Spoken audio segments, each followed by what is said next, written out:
right.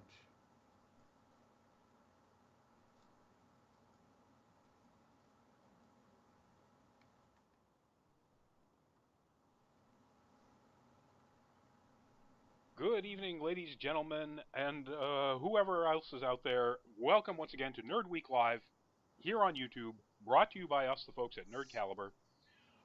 We'll start with the introductions like we always do. I'm Rodney Brown. I'm the editor-in-chief of Nerd Caliber, first-person shooter as a cosplay photographer on Facebook, Burley_adopter, as other things on other platforms. Joining me tonight, back again. Guess who's back? Ooh. Back again. Ha Anyone? ha ha ha. Byron's back. Tell a Byron's back. friend. Byron, Hi introduce yourself. guys. Hi guys. I'm Byron McNeil. Byron D0 on various social media outlets.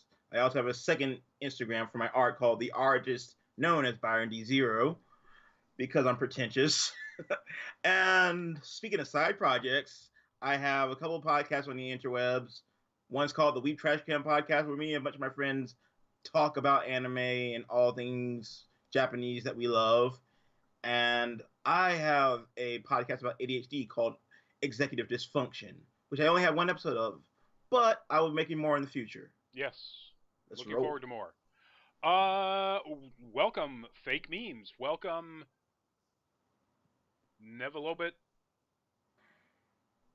I'm sure I'm not pronouncing that right. Welcome, Lillian, and Nevelobit. Yes, you are, in fact, second. We've got a lot of topics tonight, folks. We've got a bunch of stuff to go over. It was a busy week. And so we're going to jump right into it, and we're going to try to get through them fairly quickly, but I know that there are a few things that we both have a lot of opinion on. So we're going to start with the very first one, and that is the image that just jumped up in front of you there is the wonderful Naomi Harris. The news is Naomi Harris has been cast. Well, one, it confirms what we talked about last week, that Shriek, the character Shriek from Marvel Comics, will be joining Venom 2 as a character. In Marvel Comics, Shriek is Carnage's human's girlfriend, Cletus Cassidy, and also has powers of her own as a villainess. Naomi Harris is also very well known for, of course, the Pirates of the Caribbean films. As Calypso. But given the nature of the Marvel, the MCU, and so on, I figured I'd go for this is her character from the Bond films. Lolbit. Then that's what we'll do. We'll call you Lolbit. Freddie Plays, welcome to the show. And I have also watched Spirited Away. I assume everybody on this podcast right now has watched Spirited Away. Yes, not all the way through. So anyway, Naomi Harris is confirmed as playing Shriek in the upcoming Venom 2 movie. So, confirmation, there will in fact be Shriek, and it will in fact be Naomi Harris. So that's cool news. Well, I definitely think that's I think that's probably one of the best casting choices I've seen from. It's really cool because when you compare a character like Shriek from the comics to Calypso, they're fairly similar. Like they're both slightly the right amount of unhinged to make for some dramatic scenes. Yeah. So she might be. Yeah, go ahead. She might even be instrumental in Carnage's breakout. Yes. I'm guessing that's probably got to be the case. However, they put that whole plot progress. If you haven't seen Venom, then you didn't see the and this is kind of a spoiler, so apologies. But it's been 2 years. It's been 2 years. You didn't see the mid-credits scene in which they reveal Woody Harrelson is one of the people that were in prison that were. Where they tried to do the different symbiote attachments. Some of them worked, some of them didn't. This one obviously worked. So that we knew right then and there that Carnage was going to be part of, if there was a sequel, Carnage was going to be part of the sequel. Then the movie made, a bucket load of money, and yep, there was a sequel. The fans have definitely been asking for it. Yep. Yeah, very popular. Well, I mean, given what Woody Harrelson's like country boy demeanor, it suits him. It The does. wig though, that wig though, ugh, I can't with that wig. So, Lolbit says I wasn't planning on seeing Venom, so I'm okay with spoilers. Well, thank you. I don't know that I can recommend it. It's fun. Um, Honestly, I think Michelle Williams is probably the best thing about it. Yeah, Um, Playing Tom Hardy's girlfriend. Uh, and that's not a big role. I mean, it's kind of an important role at points, but it's not that big a role. Um, but it's fun. It's fun watching Venom be Venom, yep. even if Tom Hardy's take on Eddie Brock is, I'm not sure what kind of um, developmental issues Tom Hardy decided Eddie Brock had in the way he was working this character, but wow. That stammer. I Yeah, mean, the production of it was far more interesting than the final product. yeah, yeah. Good point. That's a good way to put it. All right. So I did say we have a lot of stuff. Andy Serkis is directing, and I think I said last week when it was coming out, but I don't recall. It's not that long. I think it's like a year. I think it's a November release next year or an October release. Wow, the last time I heard something like that, it was for Jim and the Holograms, where they managed to finish that movie in under a year. Let's see. It doesn't say in this piece here. Yeah, and I don't have access to the previous story from last week, so we'll say it's a year, and then people correct me, please. Um, Moving on to our next one. This is kind of a throwback. I'll try to do this quickly. If you're not a fan of this, that is an image from the independent comic Bone. My childhood. Oh, you read Bone? I did. Read Bone. Har har har. Ha ha ha. Bone is being developed by Netflix as an animated series. It is a 55 issue fantasy fantasy comic book where the main characters are the three sort of marshmallow looking cousins that you see in that image. I haven't read them all, so see if I'm getting this right. Phone Bone, Well, Phony Bone, and I forgot uh, the other one's name. I really did. it's not Funny Bone, but it's something like that. Anyway, so this series apparently, and I haven't read it, but apparently it is so good it has won 10 Eisner Awards Yeah, I do remember that actually. and 11 Harvey Awards. Those are the awards for best independent comic book. I think from writer and artist, or artist and writer, depending on how you look at it. Um, and so it's obviously considered to be just an absolute masterpiece. Um, every reviewer I know that Indeed. has reviewed it is just over the top about how good it is.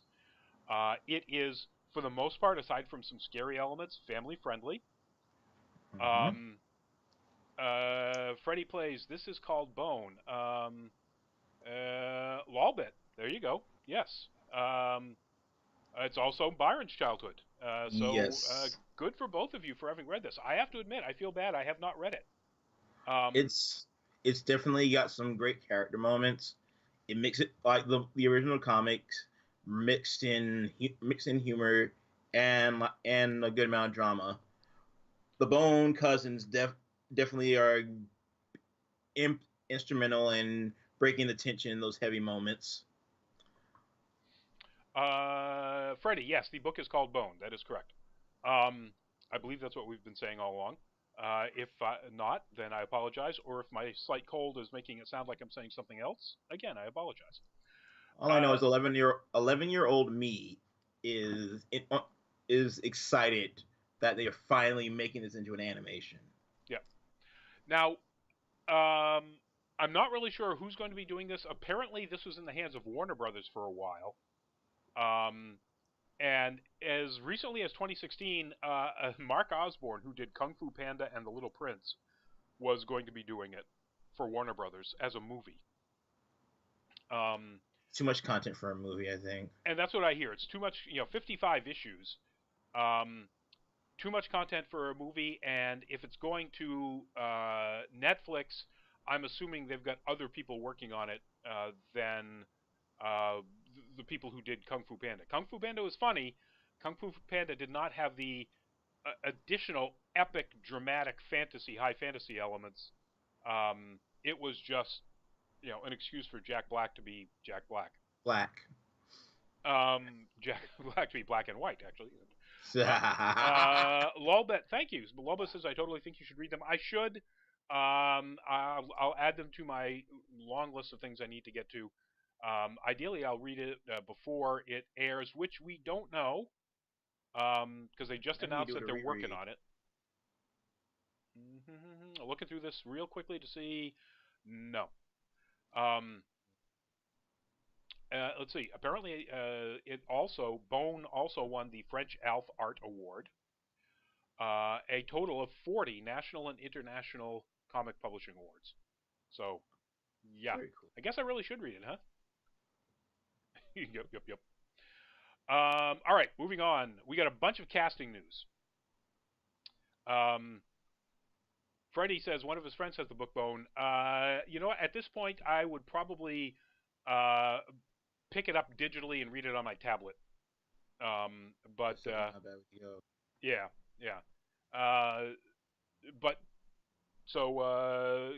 Or if I know somebody who has the book, maybe I'll borrow it. But yeah, it's rising higher on the list of things that I need to get to.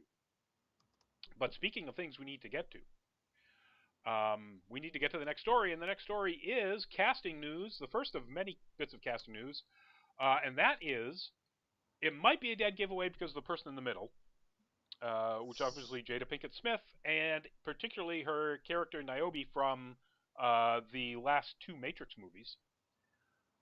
This is about Matrix 4 castings, and of course we talked earlier a few weeks back about Matrix 4 being definitely a go. It has one of the Wachowski sisters involved, but apparently not the other. Not really sure what that's about. But in looking at these two stories that two people are in talks, like Jada Pinkett Smith is in talks to come back as Niobe, and Jessica Henwick? Yes, Henwick, I think. Which is the Sand Sister, and also Colleen Wing from the Defenders and Iron Fist and so on. The one to the screen right is in talks to come onto the show, or onto the movie. I didn't realize, because I missed this earlier in the same day when this stuff dropped, which is actually the day of our last show, so on the 15th. Neil Patrick Harris was announced as actually a cast member, not in talks. They have signed Neil Patrick Harris to be somebody in the upcoming Matrix 4 movie. And that jumped this to, wow, that's interesting, to, oh my god, Neil Patrick Harris in the Matrix. So, yeah. I can't really picture where he would fit in. Well, apparently the rumor is that this might be, at least in part, a flashback, a prequel. Because, and we missed this one too, the Matrix 4 cast Yahya Abdul-Mateen, Black Manta from Aquaman, and the rumor is that he will be playing a young Morpheus. Oh, no. Just a rumor. We don't know for sure what he will be playing, but he is cast. He will be in this. But we have said, and we did cover this when we announced it, that Keanu Reeves, Carrie-Anne Moss are both coming back. So it'll be interesting to see where this goes. Sounds prequel-ish, but who knows? Yeah, I'm still not sure if I'm here for this yet, though. It's going to really depend on the script. Frankly, the Wachowskis have not done well lately. Didn't they do Cloud Atlas? Yes, they did Cloud Atlas, which was very interesting and very problematic. Cloud Atlas was a very challenging film, but it was also very problematic with the use of non-Asian actors in makeup that gave them epicanthic folds. Yeah, and that's not good. Um, but it was many of the portrayals, other than that particular segment, which is set in a future South Korea. Um, uh, Lolbit, don't worry. Unless it's something that's pertaining to the discussion, only the people that are in the chat are going to see it, and you didn't say anything anyway. Lolbit's apologizing for an incorrect message. Oh well. It happens. Don't worry about it. Yeah, Wachowskis. Jupiter. What was the Jupiter movie? Jupiter Ascending. Jupiter Ascending. Wow. Oh boy. Just wow. From a design standpoint, the design aesthetic was absolutely freaking gorgeous. It was gorgeous. With the exception of Channing Tatum's makeup. Well, yeah. And as far as like high science fiction concepts, absolutely fantastic. As far as like a workable script and actual acting, sorry, no. And then there's the very divisive Speed Racer. Yeah, your device is a good word. There are people who absolutely adore that movie. There are people who just don't get it. I fall into the category of like, hey, if I wanted to literally put an acid trip on screen, that's the movie. But then there are people who are more deep into the anime world and culture who really appreciate the absolute anime feel of that movie. Yeah, that's what it was for me. So, it was different. It's like if you want to adapt an anime, this is as close as as a true to life rendition of a live action. Closer than Dragon Ball Evolution? I know, I'm sorry, I shouldn't have mentioned that. Anyway. If you like diarrhea. And who doesn't? Lolbit, we love anime here too.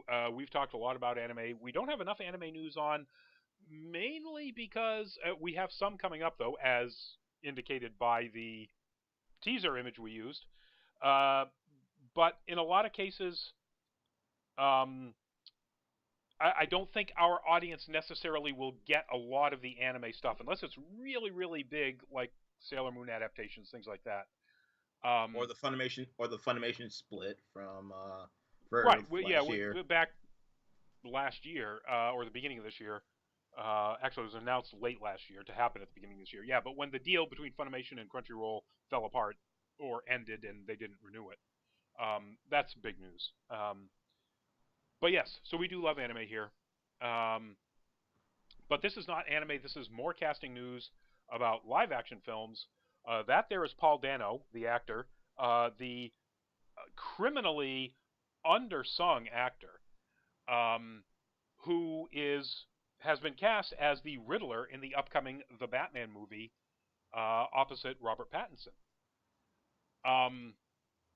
Paul Dano, this is his character from There Will Be Blood.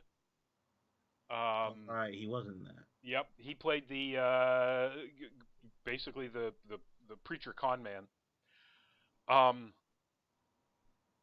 One of his very, very first movies was a thriller mystery with Angelina Jolie and Ethan Hawke, set in Montreal, where he played the killer. And he couldn't have been more than 18 at the time, and he was just chilling. He's really good in everything he does, and most everything he does is pretty small independent. Yeah, I was gonna say he does. I've seen him do a lot of bit parts. Yep. This is the first time I actually knew his name, though. Soulless J, welcome to the show. Name dropping Naruto. Freddy plays name dropping Dragon Ball Z. Freddy plays says like Deadpool. Deadpool's an anime. He's been in an anime. Yeah. and he's been in animated series. I don't know if they would call them anime. Um, Lolbit says, I'm more into Sword Art Online than my favorite anime, but I like Dragon Ball too. Or that's my favorite anime. Uh, I'm interested to see where they go with Sword Art Online Alicization, which has nothing to do with Paul Dano or anything that we're talking about for the Batman Not at movie. all. In this second season, the first season started out actually pretty interesting, became very problematic, and ended horribly, in my opinion. So just like the first series. Well, no, the first arc of the first series was, for the most part, outstanding, except for a really dumb Deus Ex Machina ending. Yeah. The second arc was garbage. In this case, the first arc of this Sword Art Online Alicization season is it becomes pretty awful at the end, from both ethical standpoints. I mean, there are things that they do that they shouldn't be putting on screen, and from just writing, and drama standpoint. And I'm hoping that this second arc of this Alicization season is going to be better. It looks like it might be, but who knows? Last one started strong too. But moving on. Moving on. Anyway, Paul Dano, Riddler. Let's back up here. See if we've got any information. So they're changing the name slightly for some reason. Edward Nashton is going to be the name. Well, Nigma was a pseudonym. True, Edward Nigma was a pseudonym, although he was given his actual name Edward Nigma in both the Joel Schumacher movies and the series Gotham. Yeah. So June 25th, 2021. That's what I was looking at. So we got a while. This is more than a year and a half out. Freddie Plays favorite movie is Spirited Away. We're getting close to that. Yep. News, Freddie, or Spider-Man: Far From Home, which is pretty awesome. I just finally got to see a couple of weeks ago. Moving on to our next thing. Speaking of casting and anime, so this is sort of a bridge to the next anime news.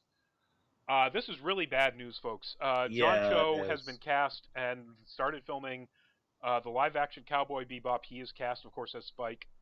And there was an on-set accident in which he damaged his knee badly enough to require immediate surgery. And they have halted the production for, I believe it's 7 months. 7 to 9 months. Wow. So that puts this back from probably what would have been a 2020 release to sometime in 2021, I'm guessing. They're not making any announcements about how far back it's going. But that's really, really bad news. Indeed. It's good news that apparently it was early on that they could have actually just canned him and recast. Which has happened in movies before where people get injured when it's so early in the filming. They are committed to John Cho, and so they are just taking a break. Well, he's an excellent actor, so I don't see why they would just kick him to the curb like that. Well, yeah, that's true, and I would assume that in any instance where that sort of thing has happened, that has been actors that didn't necessarily warrant sticking around, like John Cho would. Lolbit, I've heard of Cowboy Bebop, but I have not seen it. All right, now it's our turn, Lolbit. We were talking about Bone. Watch Cowboy Bebop. Yes. What?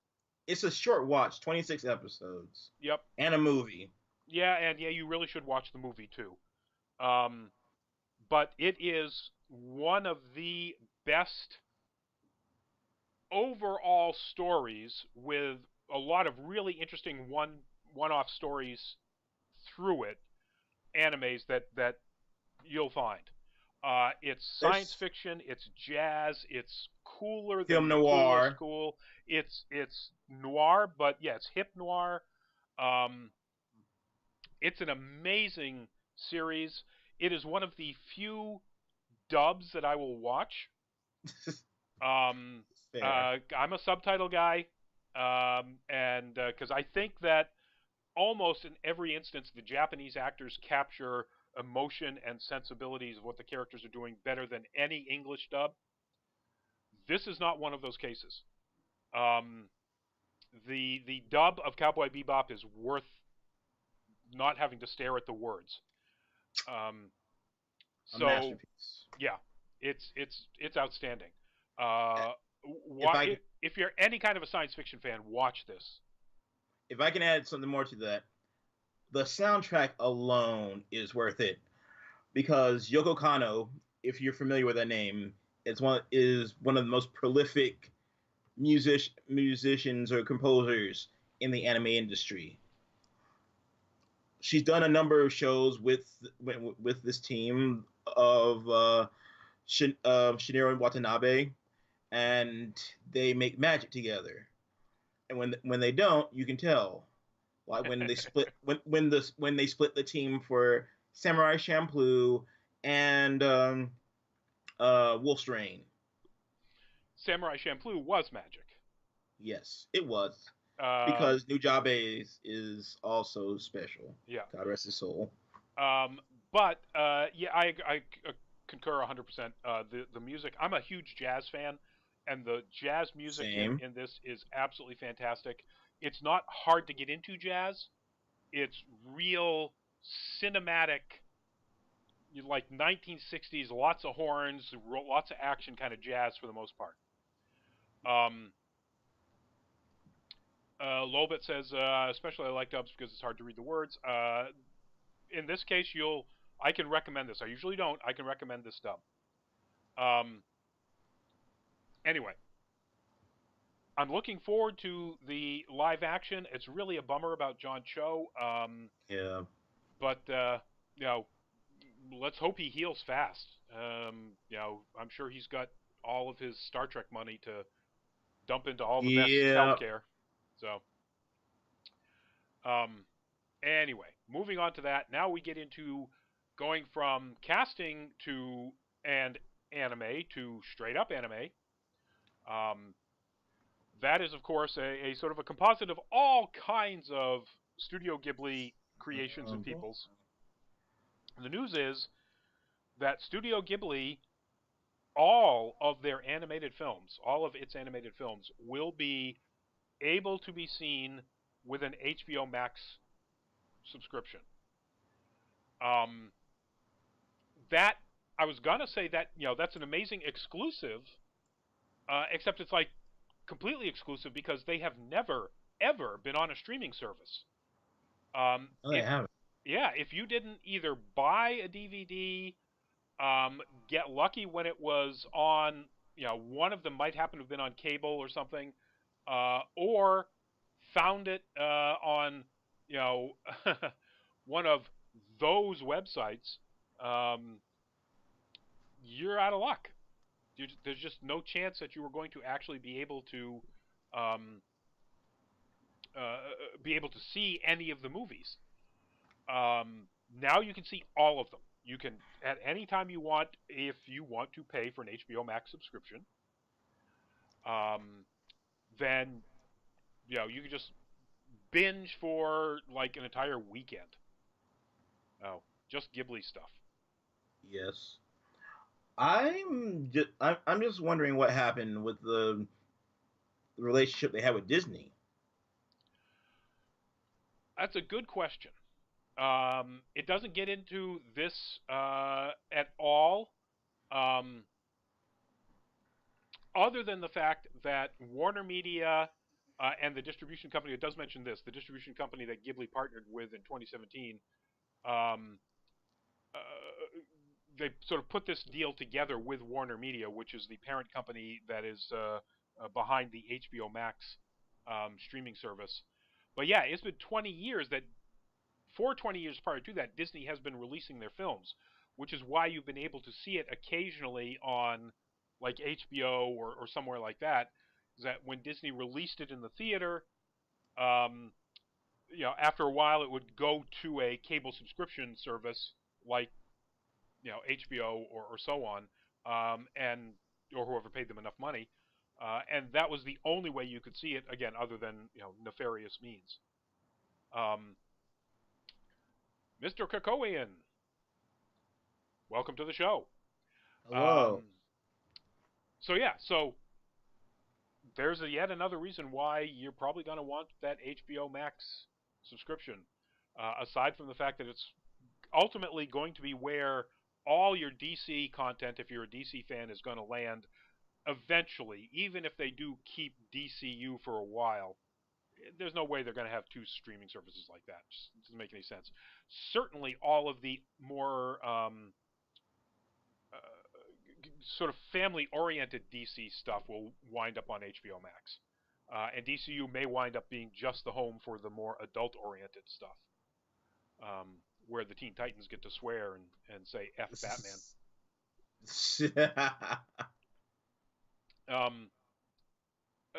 Freddy Plays. My favorite anime is Pokemon. I watched some of it when my son was little, and that's about my entire exposure to it. Other than playing the Pokemon Go game so I can catch Pokemans and change their names to things completely inappropriate. Anyway, moving on to our next news. These next two are kinda, sorta, just for me, because I'm a big fan of this stuff. But so Thranduil and Anderson Dawes walk into a bar, and that joke doesn't mean anything to anybody who hasn't seen the Hobbit movies, that's of course Thranduil with a crown and sword, or the series The Expanse, and that's the character Anderson Dawes. The news is that that I want to make sure I get that the Foundation, Isaac Asimov Foundation books, which are being made into a series on Apple TV, have cast the two leads for at least the first part of it. And Thranduil is, of course, played by Lee Pace. Lee Pace will play the Emperor Brother Day, the head of the entire Galactic Empire. Because they're playing weird characters, Freddy. That's why they all look weird. Thranduil's an Elf King. Anderson Dawes doesn't look weird. He's just a dude out in space. He's a terrorist leader, but he's a dude out in space. Anyway, Jared Harris, who is the non-elf in the picture, and just off an Emmy nomination for his work on Chernobyl, will be playing Harry Seldon, who is the psychohistorian who basically creates the foundation that becomes the entire basis of the entire trilogy of books.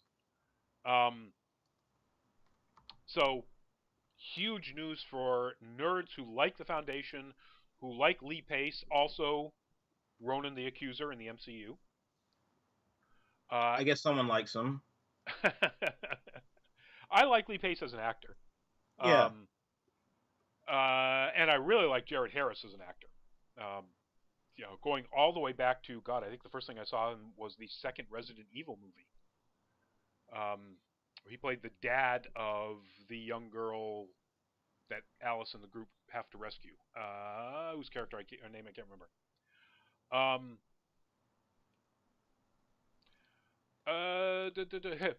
Mr. Krakowian, I was playing Pokemon Go, but I need to pay big money for unlimited data. Yeah, it is a data stream pig, that's for sure. Yeah, it's a battery pig, it's an everything pig. It's not a light piece of software. Anyway, 10-episode series, at least to start. David Goyer, the well-experienced writer, science fiction and superhero movie writer David Goyer is behind it. My only problem is it's on Apple TV, so I'm going to have to figure out where to find it so I can watch it when it comes out. Yeah. Moving on to our next bit of casting news. This one's going to be a quickie. That, if you've ever watched Game of Thrones, is Benjen Stark, or that actually is Benjen Stark as Cold Hands. The semi-white that's never actually explained, and not in the books either, so we don't really know how he can do what he does. But the actor that plays him Joseph Mawle, Mawle, um, is has been cast as the bad guy in the upcoming Amazon Lord of the Rings series, the one that takes place prior to the events of the actual Fellowship of the Ring and the Battle of the Ring. Yeah, well, that's Lolbet says someone new. Welcome to the show, Giselle Estrada. That is someone new, certainly to what we're talking about. It's shouldn't be new to you if you've been following or watching Game of Thrones. You should recognize Uncle Benjen. But if not, that is somebody entirely new to you. Very much looking forward to this. The character Oren is the lead villain. That's who Maul will play. And the other, his opposite, the heroes, Beldor and a female lead named Tira. None of those names are familiar to me from the Silmarillion or any of the other appendices or anything like that. So I think these may be completely new characters that are intertwined within the story that leads up to the middle part of the Third Age. So is this part of Tolkien's collection of books, or was it elsewhere? Well, it takes place within stuff that's mentioned in various parts of the books. In the middle of the Third Age, after the fall of the island kingdom of Numenor. And the Numenorians, which are a sort of like better than human version of humans, some of them wind up in Middle Earth. Some of them wind up interbreeding with humans, and that's one of the reasons why Aragorn is so long-lived, is he is descended from Numenorian blood. So they live for like twice or more the lifespan of a human. They're not like an elf, but they're longer lived than normal humans. And this takes place, according to some of the teaser images they put out. They put out maps, and the maps show both Numenor, and it shows the ancient unified kingdom of the humans, which had its capital at Anuminas, which is a lake just north of the Shire, or on a lake just north of the Shire. So it looks like it's set in that time period where Sauron does his first betrayal of elves and men, causing the stuff that happens to bring down the downfall of Numenor. And that's the point at the creation. In fact, this is kind of a spoiler, but if you've read the books, it's not. And the books have been out for 70 years. That's the point at which Sauron causes the creation of the Rings of Power and the One Ring, tricking everybody involved. So that seems to be the storyline that's going to happen. Now, none of that is written out except in like mentions and appendices and people talking about it in the books. So it's not a book that he wrote. But the knowledge of how that happened is in an awful lot of the extra material that he wrote that's in and around the books. So yeah. Mm-hmm. Looking forward to it. I'm always down. I'm always down for more LOTR. Yes. Particularly well made, and Amazon is spending bucket loads of production money. Yeah. Big Amazon bucks. Lolbet, welcome back. I didn't know you left. So,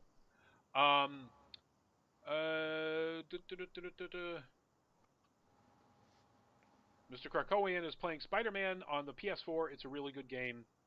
Awesome. Sling a web or two. All right.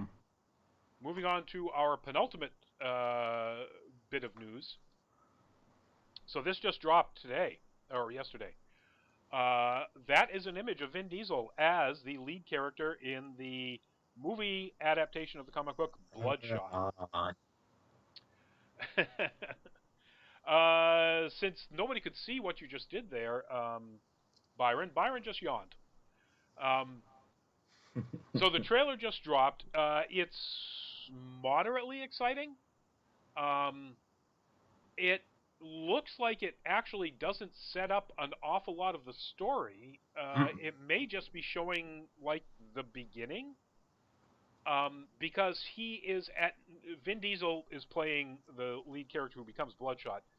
Um, he is at, yeah. Uh, sorry about the blood sprays and so on. There's a much, much worse moment here where, like, the entire left side of his face is torn off by a bullet, and it's there to show that the nanites that are in his bloodstream heal him like Wolverine-like, like almost instantly. Mm-hmm. Um, but anyway, it's as a first trailer. If you are a fan of the Bloodshot comics, it's really weird. And Byron, jump in. Uh, well, I'll start off by saying that I was underwhelmed. Uh, Everything about this just reeks of that whole '90s take on '90s early aughts take on superheroes that Bryan Singer added to the X-Men, where it's just like, okay, so you're only this character in name, and that's how I feel about Bloodshot. It's just everything's so safe. There, if you weren't familiar with the source material, you'd have no idea who this guy is. And I'm not really mad, just kind of ambivalent. Right. So, and to let you people know what the big difference here is, that the look of Bloodshot in the comic is completely red eyes, absolutely pale ghost white skin. He's not bald like Diesel is, but he's pretty close. He's got a very super short cropped, like widow's peak of black Yeah, hair, and that's about it. Um, he is shirtless, and wields all kinds of swords, mostly, but swords and guns and all kinds of weapons. This kind of looks like Xander Cage gets nanites. yeah, Um, Now, which is why I wonder. There's a hint at one point in one scene that his eyes turn red, yeah, and so I wonder whether this is sort of early on, in which he hasn't sort of completely transformed. The nanites haven't essentially completely rebuilt his body to be the weapon that he is. Um, but knowing that it's Vin Diesel, I could be completely wrong. This could be the way he looks through the entire movie, and you're right. It's just, oh, look, we're going to take the name Bloodshot, and we're going to make it about a soldier who gets killed and then gets revived by this experimental program. But in this case, he looks just like Vin Diesel yeah. and never I stops. mm-hmm. I mean, I think if you want a more faithful adaptation, check out the YouTube short that Jason David Frank starred in. Oh, yeah. Yep. Um, yeah, actually, JDF has done some really good shorts work, or short film work adaptations. But so I'm very cautiously optimistic that this will turn into a better movie than the um, than this trailer indicates. The special effects look okay, um, Yeah, but that's about it. There's not much else going on here that makes me say, "Oh, look, they've put Bloodshot on the screen." It's more like, "Oh, look, they made Triple X with nanites and exactly. then took somebody else's name." So, but now we get to the big one, the big drop.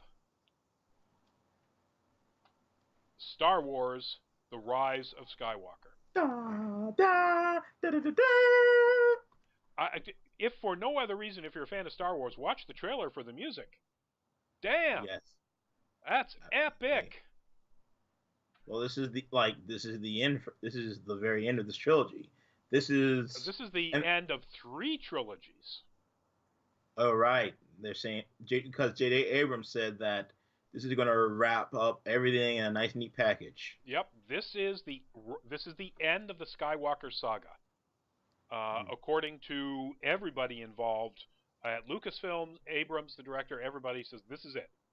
This is the ultimate wrap up of Anakin the Chosen One who failed, of Luke who gave up, and then of whoever. Because right now the only Skywalker we know is Kylo Ren. Finn. Yep. Um, so and this trailer doesn't give us any more information about whether or not this is in fact referring to Ben Skywalker, to Kylo Ren. I mean, to Ben Solo. All I want from this is for them to canonize the Great Jedi. That's if there's nothing else that I take from this film, I hope it's that. Uh, there's an awful lot of implications about that. The voiceover. There's the trailer has a lot of voiceover. Lolbit, please don't remind me of music class. Sorry, Lolbit. But the music is amazing. Starts with voiceover by Finn, moves to voiceover by Poe, and then goes into a long voiceover by the Emperor. Emperor. And there's no question, it's the Emperor. At times when he says things like "I'm back," that's when they show the original design Imperial Star Destroyers coming up out of ice. It's like really impressive, and certainly lends credence to the thought from the previous trailer that the fact that you saw this a massive armada of old style Star Destroyers, not First Order, old style Imperial Star Destroyers, that was this thing from the books where there was a fleet that was sent out into the unknown regions by Palpatine in case there was some opportunity for him to come back. And apparently, there is some opportunity for him to come back. Otherwise, his voice wouldn't be all over these trailers. Right. So it's epic as hell. There are already a half a dozen videos I've seen out there alone just analyzing the number and types of different ships that are in that one 3-second scene where the Millennium Falcon drops in front of an entire fleet, a ragtag fleet of all kinds of ships that are obviously coming in on the Rebellion side. And so that one scene, you could freeze frame that, and if you're a Star Wars nerd, and you're looking for detail, you can just zero in on that and go, okay, there's this, there's this, there's this. Is that one of those? Look at that. Really, a lot of really good stuff in this. Really epic. You really get a sense of the water world upon which the second Death Star crashed is even more gorgeous in this than it was in the last trailer with the waves crashing over it. There's a scene where there's some sort of wave skimmer that's skipping over these, have to be 50, 60 foot giant waves on this planet. That is just beautiful. I mean, one of the best bits of CGI I've ever seen. Agreed. Yeah, so I love it. I think the trailer is amazing. I've watched it a bunch of times already. I'm going to go back and watch it a bunch more times. If you're a Star Wars fan at all, oh, by the way, it dropped in the middle of Monday Night Football at the same time as the advanced ticket sales dropped, December 20th. Almost everybody I know who's a Star Wars fan already has their advanced tickets. I need to get mine. Get yours, or you're going to be like me and hold out for. I'm going to tell you, Byron, right now is I'm taking this one. Hopefully, there'll be a guest. Yeah, I know. But if there is a guest, I will be calling out sick. And what that's in reference to is we do movie reviews, so we get press passes to go see movies. Mhm. Um, one of the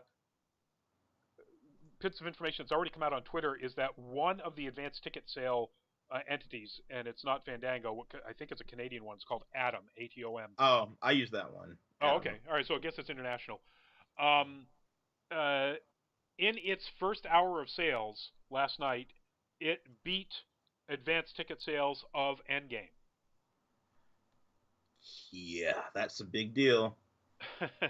You know, there are a lot of people that are up in arms in the direction that Star Wars has gone in recent years, but the fact that it can sell out like this, it shows that they at the end of the day, no matter how toxic the fan, they still love Star Wars, Yep. and they will support the brand even if they don't always agree with it. I was reading commentary from a Facebook friend who has already made a YouTube rant video about how this is going to be a big flop, who already has his tickets Of course. because he knows and he admits it. He's going to go buy. He's going to go see it. Because he has to. Um, he's a Star Wars fan. This wraps up the entire series, and if he hated the prequels and then these later sequels so far, it's still too important as a wrap up for the entire Skywalker saga Absolutely. to not, to not go.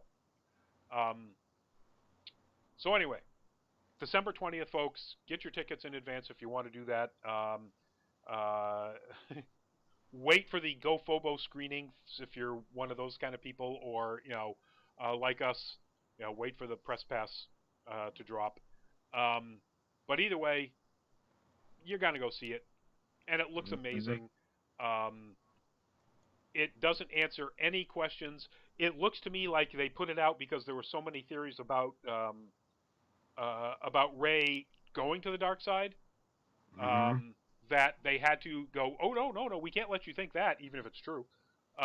So here's one that looks like Rey is 100% committed to, like, okay. I think you're right, Byron. I think this is going to be a statement that the Gray Jedi is canon. Yes. Because realistically, if all of this was inspired by Eastern philosophy at the very beginning, with George Lucas, he got it wrong. You know, there, there is no dark side without a light side. There is no light side without a Yeah. dark side. And for anybody to say that one of them is inherently better than the And other is not Eastern philosophy. exactly.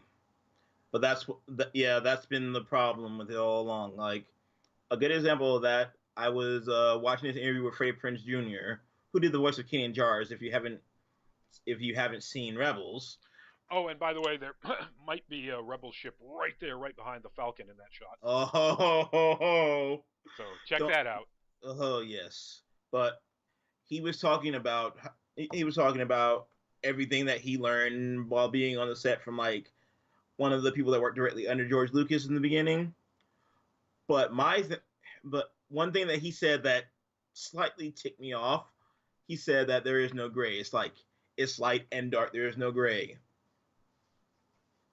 And there are a lot of people who believe that, and it looks like the people working on these films are trying to dissuade that because if you try to keep them separated, there's just going to be conflict. Yeah, that's it. There will always be conflict, and there kind of always has to be conflict. But the idea that you know the one who brings balance to the force can't be one or the other. That's not Exactly. balance. And both sides think that that's the case, and both sides are wrong about that. Both the Jedi and the Sith are wrong about that. Um, Yep, if we're telling stories, Lolbit, I have a question. Have you ever heard of the game A Hat in Time? I have not. I have. Um, so one of the two of us. Um, Kevin Smith did an interview a while back. He was at Pine Tree Studios. They invited him to come in to look at the shooting as they were wrapping up production.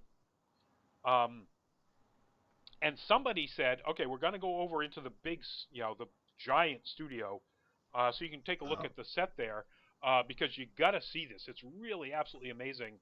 And J.J. Abrams himself walked over and said, I'm just going to say, you really don't want to do that. And Smith said, why? Because we're filming the very last scene of the movie, and this will be the biggest spoiler of your life. And you really don't want that to happen. And Smith said at that point, of course, I really, really did. And he said, but then everybody, no, he said everybody talked him out of it. Okay. Like all of the crew that had gone in, that weren't working on that particular set, that were still around the crew area, that had gone in and seen it, said, I wish I hadn't gone in to see that. I wish I waited until I saw it in the movie. Freddie, happy birthday. Freddie Play says today is my birthday. Happy birthday. Happy birthday. So there's apparently some just absolutely outstanding reveal that they're holding to the very, very end of the movie. And there have been people that have been talking about the possibility of like big Force Ghost battles and so on. If it's a set, that's not going to be something you could see on a set. That would be just green screens. So there's something that can be done in live film that is going to be an enormous reveal. I'm calling it now. It's going to be Death Star 3.0. Because if it's that I don't see, but boy, would that be something, huh? I mean, if at first you don't succeed. Exactly. Try to kill again and again and again. All right, that's it, folks. That's our news. Byron, do we have a could we please or could we not? I didn't really think of one.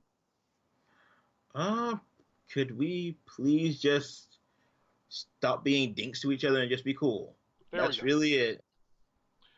What's the Will Wheaton? Don't be a dick. That's it. Yeah. So Will Wheaton's don't be a dick to each other. And happy birthday once again to Freddie Plays. Thank you all for joining us. Good chat, a lot of fun, great questions. We really liked it. So Byron, sign yourself out. All right, this is Byron D0, contributing writer for Nerd Caliber and social media guy. Make sure you check out my projects that I mentioned earlier. If not, I'll see you in the next one, hopefully. All right. Rodney Brown, editor-in-chief of Nerd Caliber, also signing out, and we will see you at upcoming cons, and hopefully we'll also see you next weekend. Happy Halloween for all of those people. Ooh, spooky. Actually, you know what? Our next show will be, in fact, before Halloween, so early Happy Halloween, because I know most of the parties are happening this weekend. Mm-hmm. So, bye-bye, y'all. Bye.